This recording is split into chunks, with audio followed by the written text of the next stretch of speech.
வணக்கம். தலைமை ஆசிரியர்கள் சமர்ப்பித்த தரவுகளை மீளாய்வு செய்வது எப்படி? டேட்டா வேலிடேஷன் ஒரு முன்னோட்டம். EMIS வலைத்தளத்தில் பதிவேற்றம் செய்த தரவுகளை டேட்டா வேலிடேஷன் டீம் சரிபார்த்து ஏதேனும் திருத்தங்கள் தேவைப்படுமாயின் அதை மீண்டும் அந்த பள்ளிகளுக்கே ஒதுக்கீடு செய்யும். கொடுக்கப்பட்டுள்ள கமெண்ட்ஸின் படி தரவுகளில் திருத்தங்களை மேற்கொண்டு சரியான தகவல்களை உள்ளீடு செய்ய அதை டேட்டா வேலிடேஷன் டீம் வெரிஃபை செய்து உறுதி செய்யும். EMIS வலைத்தளத்தில் தங்களது பள்ளியின் யூசர் நேம் மற்றும் பாஸ்வேர்டை செலுத்தவும். அப்ரூவல்ஸ் தலைப்பின் கீழ் டேட்டா வேலிடேஷனை செலக்ட் செய்யவும். மீளாய்வு தேவைப்படும் தரவுகள் அங்கே காண்பிக்கப்படும். எடுத்துக்காட்டு, கொடுக்கப்பட்டிருக்கும் மாடியூலை தேர்வு செய்து உள்நுழையவும்.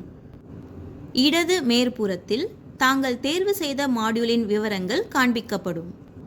வலது மேற்புறத்தில் எவை கட்டாய தரவு, எவை கட்டாயமற்ற தரவு, எவை ஆதாரம் தேவைப்படும் தரவு என்பதை மூவண்ண நிறங்களால் குறிக்கப்பட்டிருப்பதை காணலாம். பச்சை நிறம் ஆதாரம் தேவைப்படும் தரவு, நீல நிறம் கட்டாயமான தரவு, வெள்ளை நிறம் கட்டாயமற்ற தரவு. EB கார்டு இமேஜ் அருகில் ஒரு குறியீடு இருப்பதை காணலாம். கர்சர் மூலம் அதை தொடும்போது பொது விதிமுறைகள் காண்பிக்கப்படும். ஒவ்வொரு தரவுக்கு ஏற்றவாறு விதிமுறைகள் அமைக்கப்பட்டிருக்கும். தாங்கள் பதிவேற்றம் செய்த தரவுகளில் தேவைப்படும் திருத்தங்கள் கமெண்டாக ஹைலைட் செய்யப்பட்டிருக்கும். அதற்கேற்ப தேவையான தரவுகளை அப்லோட் செய்யவும். எடுத்துக்காட்டு, EB கார்டு இமேஜ் ஃபீல்டில் சரியான புகைப்படம் பதிவேற்றப்படவில்லை. எனவே சூஸ் ஃபைல் ஆப்ஷனை தேர்வு செய்து EB கார்டின் புகைப்படத்தை அப்லோட் செய்யவும்.